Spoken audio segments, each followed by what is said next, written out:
Hello there. Glad you joined me today for Dr. Teach Me to Parent. Welcome. Today we're going to focus on a particular problem of the family. Many of us have no problem in this area of life, but there are many people that have enormous problems in this area of life, and that is alcohol consumption in the family. Or sometimes we refer to this as alcoholism in the family. So we're going to be talking about that today and put that into perspective, and we have a guest, Mr. Greg Robinson, who's written a book, and the great book on Alcohol Handbook, Alcoholism Handbook. You have to see it on the screen there, and we're going to discuss his book today and his experience in the area of alcohol counseling and working with people, and obviously the experience that he had in writing this particular book, because it relates to the family. So let me put this into perspective today, just so that we have kind of a organized way of coming at the topic, okay? You have it on the screen there. Alcoholism is a family problem or a family disease, if you think of it that way. And when there is only one person in the family that's drinking, the whole family is affected. So put that into the context of family consumption of alcohol. Even if one person drinks alcohol in a family, the entire family is affected by that consumption. And however that person consumes alcohol and whatever it does to him or her and how it affects the family, but the entire family is affected. You can't think of it in the sense of this is just something that I do and I drink and nobody else drinks. It isn't that way, because everybody gets affected, by that particular consumption of alcohol, whether it's by the father or the mother or an uncle or a grandparent or an older sibling or whomever it happens to be. So you have to look at it in the context of what does that consumption of alcohol in the family do to the family? What's the effect on the family? So that's what we're going to look at today in our general discussion. So welcome, Mr. Robinson, and thanks for joining us today. You have a great book, and it was just published, last month, right? Yes. About a month now it's been out, and the Alcoholism Handbook. How did you get to write that book? What was the motivation for you to write this book? Well, a lot of it came from, past experience with part of that problem of alcohol in the family. And I know growing up even as a young child, the first impressions were that certain families or certain family members seemed to always have that alcohol. That's an interesting point. The first impression. Yeah. That's an interesting way you express that, because when you think of a first impression on a young child, that's a lasting impression. Yes. It's not just a first impression. It's the first one, but it's a lasting one. Yes. And I gather it was for you. Yes, because back in those days, I remember we did a lot of family visits, different families, different times, a lot. And there were certain families that I remember, and not some of them, the whole family.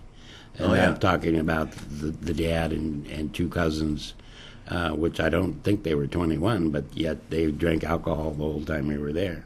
Sure. And every time we went, they were drinking. See, there's a message in there, isn't there? Yeah. That when somebody in the family drinks, that's kind of like saying, it's all right. It's okay. It's all right. It's okay to do. So if you have a child that you allow to drink 28 years of age, 19, 18, or whatever, some even less than that, obviously, that says it's okay to do that. It's an encouragement. Yeah. And we obviously know that the research shows that alcohol is an addictive drug, right? Yes. And when it's an addictive drug, it's just a matter of time. It's a matter of how many ounces you drink over a period of time before an addiction actually occurs. Yes. Did you address that in the book? I did, and I did, and what I was continuing to say was that the alcohol does stick with the child. It's what they remember. Yeah. And it goes on. I don't particularly remember having alcohol in my house. Oh, is that right? With my family. Oh, you didn't. As a family, you did not. No. It was people that came in your house that brought it in. I don't even remember that. It was always somewhere else. Oh, somewhere else, yeah. But then, you go through that for 12, 14, 16 years. Mm-hmm. And then I remember the alcohol did come into the family. at about my age of 17, 18. Oh, I see. So it started coming in later. Yeah. And you know, the parents moved to the country. They joined a lodge group, and I won't say which one. And there were parties every 2 weeks, every month, and they were a good place to have them because they could put a wood dance floor out there and have a party. But the thing that I remember the most, even at that age, was that the parties would always start out good and happy and fun, but about halfway through, you get what I call those emotions. You get anger, and you get jealousy, and you know, confrontation. And I remember that not just one, but at every party. It was the pattern. That's how we did things. Yeah, and there were lots of those people that were. Yeah. I always refer to this as the seductive element of alcohol. It starts out pleasantly. And of course, that's one of the key factors of any substance that's addictive. No matter what the substance is, if it's addictive, it starts out with having a pleasant effect. Relaxes you, allows you to be more enjoyable, allows you to talk a little bit more easily. There's kind of a pleasant, positive effect. Sure. Now that's seductive, because then what you do, you consume more, and then you consume more, and now the unpleasant or the negative aspects of that substance takes over. And then we're into all the evil, so to speak, you know, of the addiction. The negatives. The negative aspects. I always say, you know, when people start drinking, it's all good. And there's whether they have 2 or 5 or whatever, it's good as it goes up. But at some point in time, things change. Yeah. So you get an equal amount of time, of bad time, afterwards, whether you call it a hangover or anger issues or confrontation or whatever you want to call it. There's an equal amount of downtime with that. You mentioned something that's very important. And you said alcohol was not part of your young growing up years in the family. Were you thankful for that? I mean, is that something you look back upon as being, yes, you know, a good thing in your life and you're grateful for it? Yes. Why? Yes. Because what I know now and see when there is alcohol in the family, a lot of that time is spent in negativity. In arguing and whatever, and because at 18 I wasn't in the house a lot, but I did have a younger brother, and he was about probably 11 at the time, and that's about the time alcohol started in my family. And over the years, he also began to have problems. Okay. When you have one parent drinking in the house, like you said, you have problems. But when you have 2 parents in a household drinking, those problems are multiplied by not 10. Twice, 3 times. Yeah, the dysfunction, the confrontation, constant negativity, and this particular sign, and it's in my book, in chapter 8. I think at the end I do some testimonials, and these are just one-liners about the incomprehensible demoralization of alcohol. And I can remember that I was about 30, and that brother would have been about 24. And him and 2 other friends were drinking and playing Russian roulette with a loaded gun. He lost. Okay? And that's the incomprehensible demoralization. It's got to be a tragic of alcohol. A tragic event. Yes. Yes. Yeah. And had it not been for the alcohol, it wouldn't have happened. Right. Alcohol is the one that brought about that event. Right. One of the most important words I'll be saying today are choices, and choices every second of the day. Because these choices, everyone can look back after the fact, after that incomprehensible demoralization, and realize they could have made a better choice. Oh, maybe much better. It's a wise choice, which is really the point. Yeah, and I'm going to be talking about making those choices up front, before the first drink. In chapter 2, I think, alcohol prevention, one of the first things that I put out in the first few sentences is the number one rule or tool to use for not drinking, and that is don't pick up the first drink. And that may sound stupid, it may sound funny, Mm-hmm. but it is the main rule. But I think for children in a family, it's not just the child not picking up the first drink, although that's critical. That's sort of the starting point. Not to even watch it, not to even view it, not to even let it even come into your life through father, through mother, through grandparents, through friends and relatives and so on. I mean, if you can keep that out of your home, like you were saying, it was out of your home when you were young. And I know what that is. So when it's out of your home, the likelihood of it becoming part of you is very, very small. Right. But if it's in your home, if it is part of your childhood, if it is part of what you see and observe and live with and experience, your chances of doing the same thing is very great, isn't it? Oh, sure, because when you get 14, 16, 20, 22, whatever, it was okay back then with your parents, so it's got to be okay now. Mm-hmm. And they will try it. And I was watching Family not too long ago from Georgia, and in Georgia there's a rule that you can drink when you're 16 if your parents are present. And I happened to watch their daughter. They had 3 children, but the daughter particularly. She was 16. She drank 4 and 5 glasses of wine at a time. She's an alcoholic already. Here she's at 16 just starting to drink. She's already into the alcohol addiction pattern. Right. Because parents allow for that. And here's a whole state of our nation that encourages early drinking, which means they're going to encourage early addiction.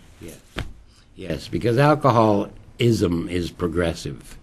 And there are plenty of what we call normal people, drinking 1 drink a night maybe. But my question to that is, I would like to see you in 3 years or 5 years, because alcohol is progressive, and you just have to drink more to get the same effect after you build up a little bit of tolerance. Yeah, because part of the reason for drinking is to have a certain effect. Yeah. And that won't occur after a period of time, so you have to drink more. Yeah. And then you have to drink more. And then you have to drink more, and that's the second phase of addiction. It's just following that kind of pattern and making sure you get that buzz, or you get that glow, or you get that positive feeling. Yeah, the glow is what we call it. That's what they call it, don't they? Yeah. That's the number one reason. That's right. Hey, we're going to take a break. And this is Mr. Greg Robinson, who's written a great book, The Alcoholism Handbook. And we're going to look at his chapter on family drinking when we come back, and what's it like in a family that drinks, and how parents can deal with this issue within the context of family life. So go get yourself a cup of coffee and come on back, and we'll pick up our topic in just a few minutes, okay? Okay, welcome back, and glad you're still with us and joining us today on the Dr. Teach Me to Parent program. And we're looking at the parenting process today in the home, but focusing specifically in the area of alcohol consumption. One of the dangerous behaviors that we allow to come into our home and that we encourage to be used in our home. So those are the 2 key issues. And I want to address one particular point on the area of alcohol consumption today. And we're talking with Mr. Greg Robinson, who has written a great book, The Alcoholism Handbook. And it's on the screen there for you. And if this is a problem for you or an area of interest to you, go get that book. You can get it at Amazon.com, or you can get it at BarnesandNoble.com on the internet. But go pick up that book. That's a great one. If this is an area of interest or area of difficulty, for you, you'll learn a lot from it. Now, Greg, here's the issue that you addressed in your book, and I think it's a very important one. There's a way that parents become what you called enablers. They enable drinking in each other as husband and wife, and they enable drinking in their children. And when you enable them to do something, you're going to get that kind of behavior. That's exactly what you're going to get, and you're going to get more of it. So how does a wife, how does a father enable children to drink? Well, that's a really general word, all-encompassing of a lot of things. But parents in general, if you have alcohol in your house just sitting there, you're sending a message to your children. Exactly. That the alcohol is okay. Yeah, just part of life. It's just part of our home. If you drink it, yeah, it's just normal. If you drink it in front of the kids, you're sending another message that it's okay. Mm-hmm. It's just normal. Mm-hmm. And this is all part of enabling. Spouses sometimes enable other spouses to drink just by not saying anything about the issue or the problem. The husband drinks, the wife doesn't want to cause confrontation, so she says little about it. She may not like it. She may not like it, right. And she may know that it's not good to drink in front of the children, right, but doesn't say anything about it. Right. So by virtue of her silence, she encourages it. That's enabling. That's enabling. Yeah. So it comes in a lot of different forms, in a lot of different ways, but the financial aspect of drinking, I mean, that takes a toll on every family. Whether it's talked about or not talked about, that's still enabling. The husband spending money out on alcohol. The wife may have some reservations about that, but again, may not say anything about it. Mm-hmm. And if she does, it'll probably cause some conflict. Okay? So what she really wants to do is have no conflict. Right. So she accepts the drinking Anytime, in the home, and she's allowing and really encouraging an enormous problem developing within this family that's going to live on for the next generations. Yes. You know, people have a million reasons to drink, but they don't have one reason to stop. And you can ask them that. Would you have one reason to stop? And they can't come up with a reason for that. So enabling comes into the family in many different ways. When you get into teens, young people and teens and younger people, 18s and 20s, if you're still drinking in the home, you're still sending that message. And at some point in time, they're gonna try it. Yeah. And I would say this. There is a reason to stop drinking. There is one reason. It's death. It's death. Yeah. Alcohol consumption ultimately leads to death. There are things that you can do forever and never die from. But alcohol is something you can die from. But it's not just the death of yourself as a person. It's the death of your marriage. It's the death of your marriage. Your marriage is going to die as a result of that. It's the death of a relationship with your children. It's the death of a bond with your children. It's the death of having a positive influence on your children. Those are deaths. And it seems to me that that's good reason to stop drinking. To me, it makes sense. But I'm sure to a person who is addicted to alcohol, it doesn't make any sense at all. No, it's just normal for them. And however they justify it, they're special, they deserve it. I can have one, I work hard, I deserve one. Whatever reason they use, you're sending that message out to those younger people that are in your house. And if you do family visits, again, you're sending the message out to those young family members. One example I gave in my book was about a restaurant where you have 4 generations of people there, and they're drinking wine, and you have grandparents, parents, kids, and grandkids, and many of them, some of them underage and young. But as the night goes on, as the dinner goes on, more and more wine is being brought over to the table, and it's every 5 minutes the waitress is coming to the table. These people are no longer drinking for the wine; they're drinking for the alcohol now.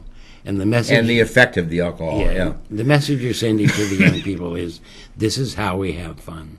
This is how we have dinners. This is what we do when we get together. We drink. So it's an example. Wine. Yes. And then it becomes a lifestyle. Yes. An example eventually moves into a lifestyle, so that you develop a lifestyle, and then you're taking that lifestyle and passing it on to the next generation. Yes. So the kids say, well, this is how you do things. So when they have parties in their teenage years, they have a party in the same way that their parents have parties. Yes. With the alcohol consumption being a major part of it. So it's just passed on.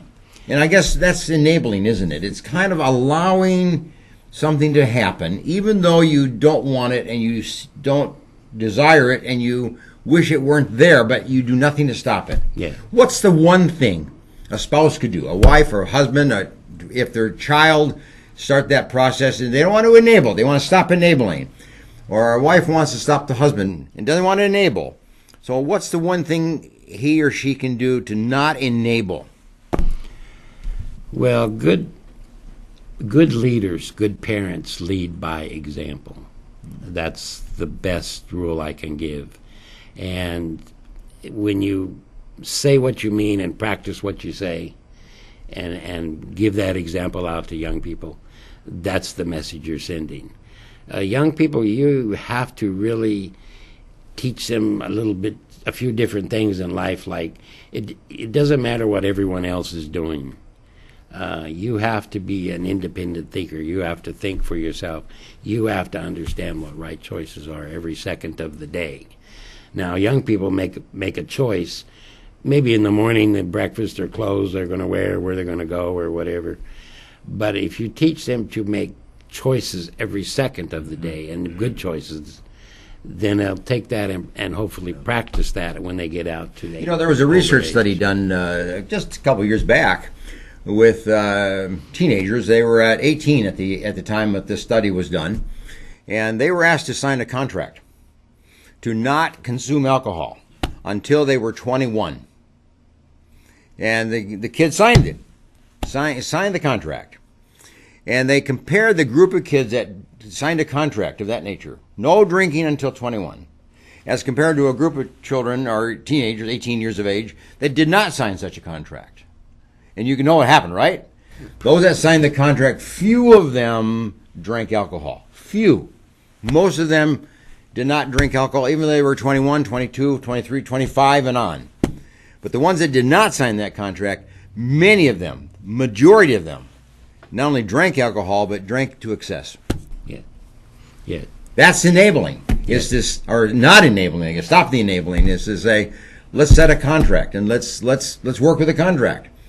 And from what you just said, I would ask that question: why would you even want to drink after age 21? Nothing good comes from alcohol.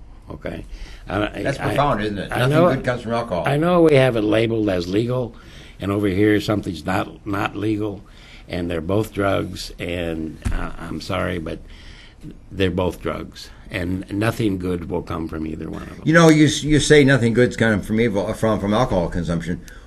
What happens to the person that consumes alcohol, and now it begins to consume it in excess, and is now under the dependency of the alcohol?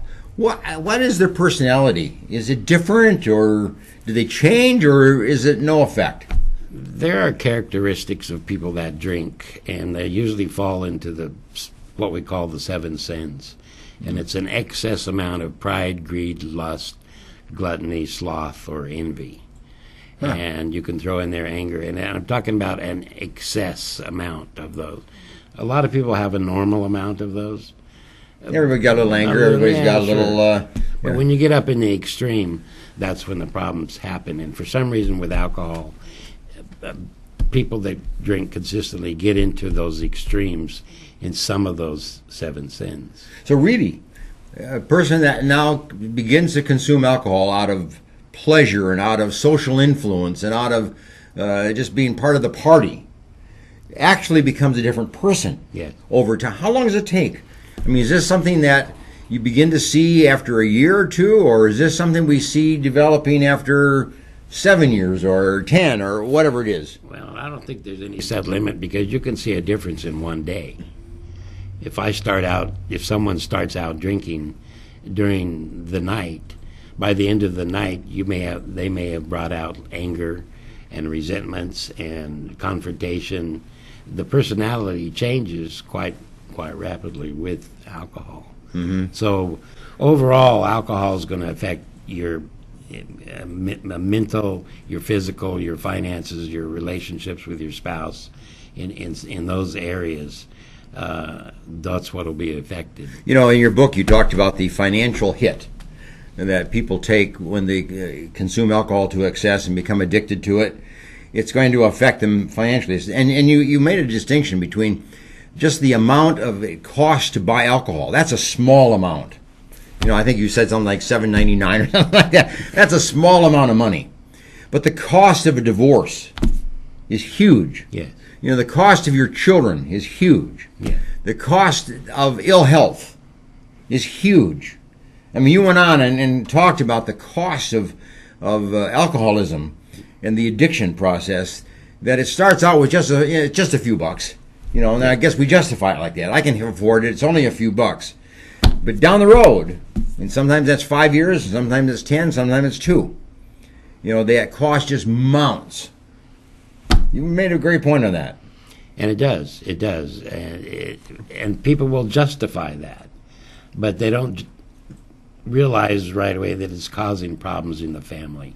When you're taking money and spending it on alcohol, you're taking it away from Talk about selfishness. From your kids. There's your example of selfishness. Selfishness. You're taking money that the kids could use. It could be part of their college fund, which you're stealing from, actually, and using it for your own selfish desires and your own selfish will.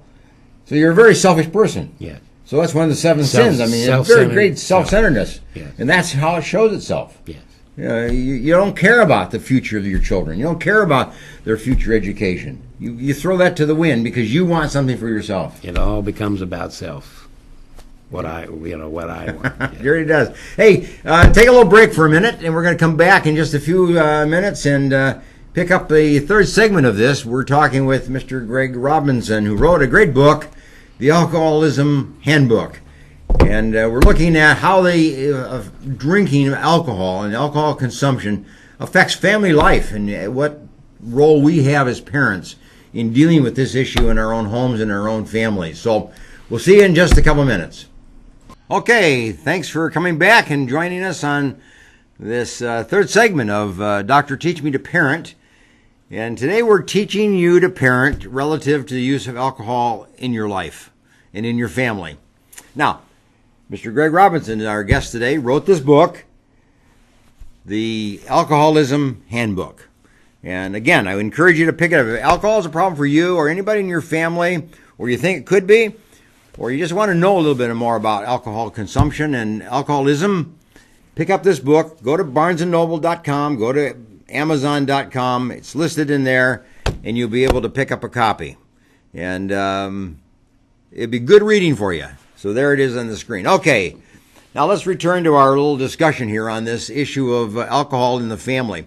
Greg, you make a point in your book about the negative impact that alcohol has, not just on the person, the personality of the individual, but the effect that it has upon the marriage. And you spoke about a relatively high level of divorce, that occurs within the alcohol consuming population of marriages.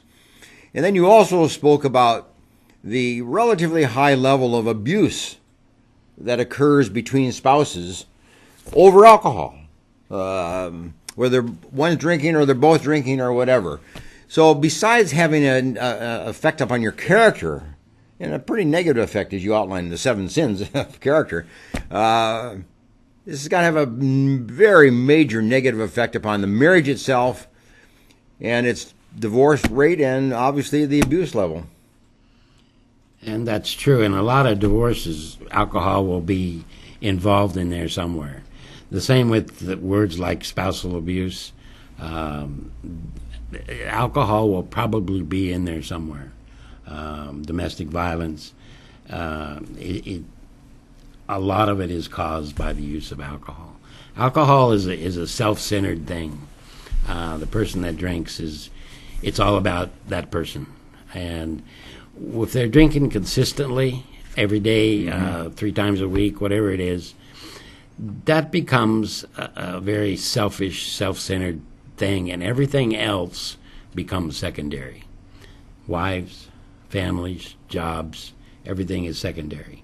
And if you get I told you earlier that the alcohol disease is progressive, and recovery is also progressive. Which means that if alcoholism, the addiction to alcohol, is a progressive thing, that means the divorce issue is also progressive. In other words, the marriage quality goes down over time, over time, over time, so that there's a progression of depreciation of the marriage, I guess is what you'd call it, or in some way the marriage becomes less viable and less positive between them. So over time, a divorce emerges. It'll just happen over time. It's not going to happen when you drink. It's going to happen when you've been drinking over a period of time. Yes. And I'll just say the opposite of that, see, is be like me working on my marriage every day. See, what can I do today to make your life easier or better? Compared to someone who's drinking, they're not interested in that. Not interested in that. They're interested in fulfilling their own self-desires or whatever. And so that's the opposite of extremes. A marriage has to be worked at. And, you ask your spouse sometimes, how am I doing? Yeah. Well, the self-centered person is not so much interested in the other one's opinion. Don't want to know the answer to that Right, question. No, right. no. So, but I think, from the progression point of view, I think it's important to understand that it's not just the drinking that is progressive, but it's all the effects of drinking which is progressive, which are progressive as well. yes. Even spousal abuse doesn't start out with spousal abuse. It starts out with something mild, and then it becomes abusive over time. Because alcoholism is a mental and physical disease. You're addicted. You become addicted mentally, and you become addicted physically. And after time, and that's different for all people, you start having physical problems. Because the first drink of alcohol, it starts depleting you of vitamins. And I do have a chapter in the book that talks about in recovery to heal your body with the use of vitamins. And because over time, you literally deplete yourself to deathly levels. So as you consume alcohol, the body begins to break down, and that's progressive as well. Yes. It doesn't just break down like all of a sudden. It breaks down over time.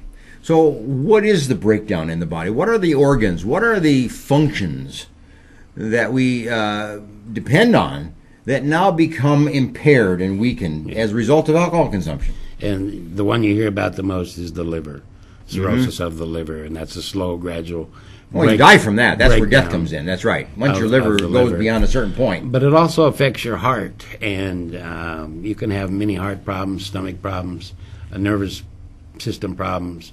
Those are the main areas that are affected by alcohol. At the same time, you see you're killing off some brain cells. It's your too. brain, yeah. It's And your brain. you become less and less Yeah. vocal or That's right. One thing that we always learn about the liver is the liver gets affected pretty quickly upon the alcohol consumption. But if you stop drinking, the liver is a forgiving organ. Yeah. It heals. Yeah. There can be healing up to a certain point. After a certain point, it probably does not. But if you stop your drinking, that liver can begin to heal. And we know that in the brain, too. There are certain areas of the brain that are affected by alcohol and that are depleted. They don't function as well. But if you stop drinking over a period of time, there are certain areas of the brain that can be restored. Not all of them. But there are some areas that tend to be a little bit restored, but you got to stop totally. You got to stop. Yes. That's the only answer to it. Yes. The example I give in my book is the same. If you drink so long, so much, you literally have very little mental capacity left. That can be healed. The same as with a car accident or a stroke or victim.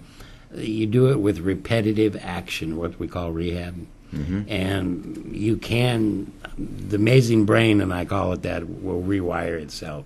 And this is called brain plasticity.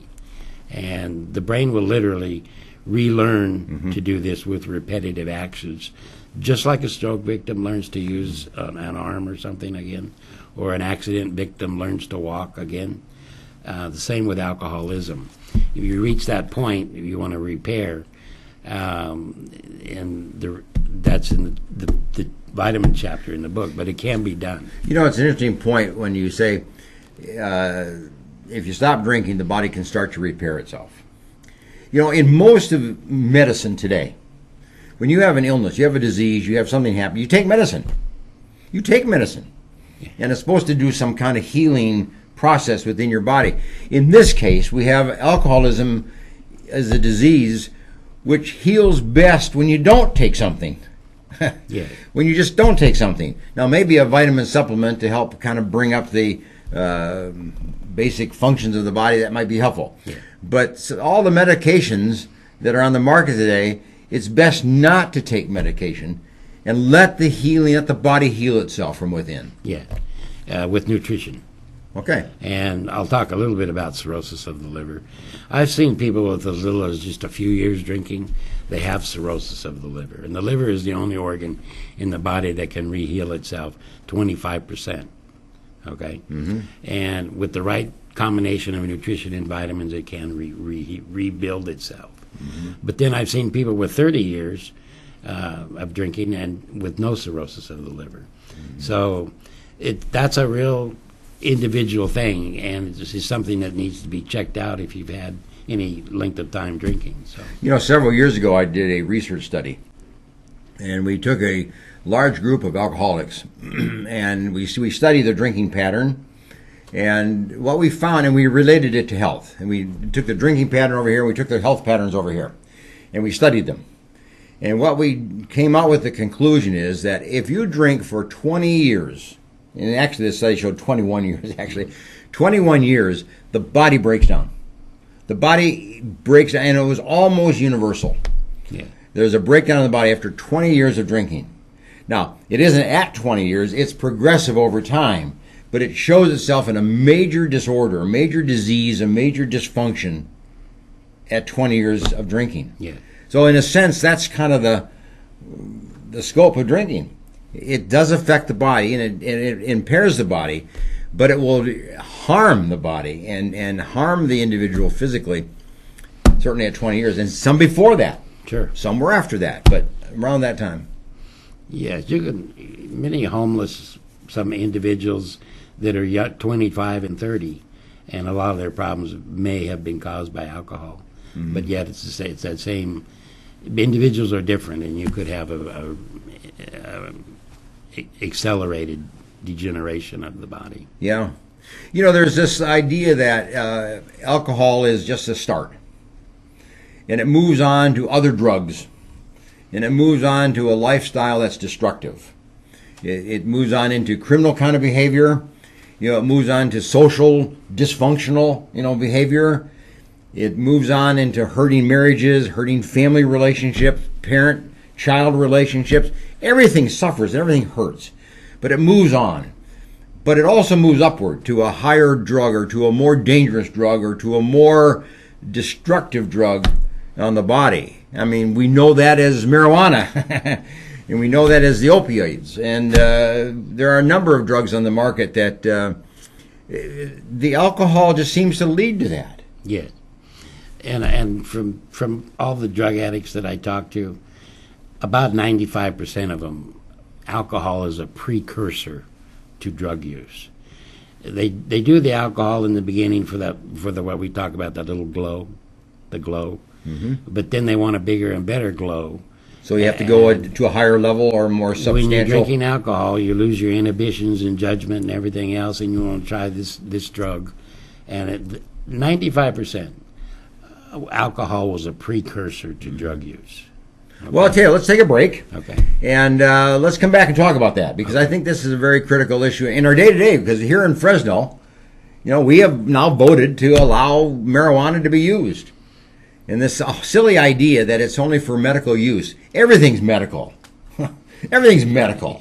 So you can use it for any person you want. And then we justify it in the state level, the state of California, by saying, okay, it's for recreational purpose. Is there anything which is not recreational?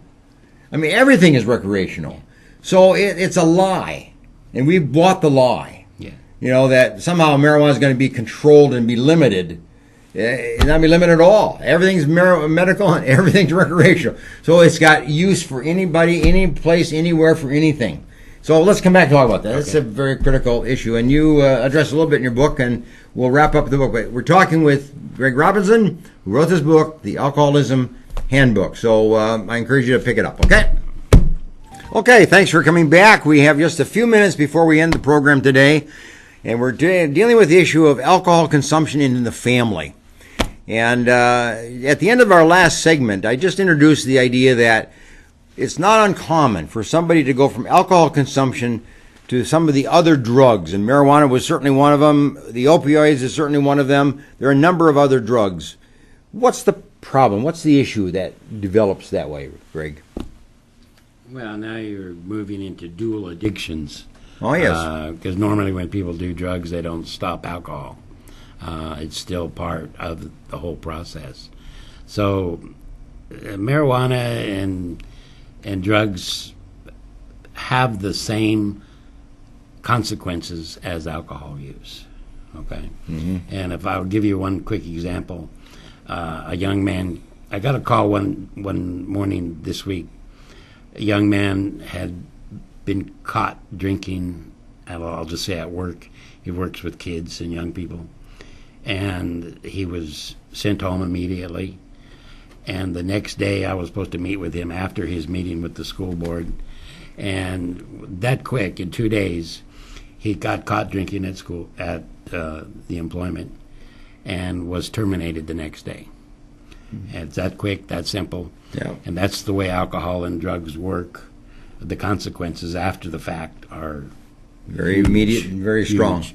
And the part of that was he's a young guy, 25 years old. He's drinking 3 drinks a night, he says. But he's also using medical marijuana to go to sleep. He got a medical That's excessive drinking under any standard. a medical marijuana card to help him go to sleep.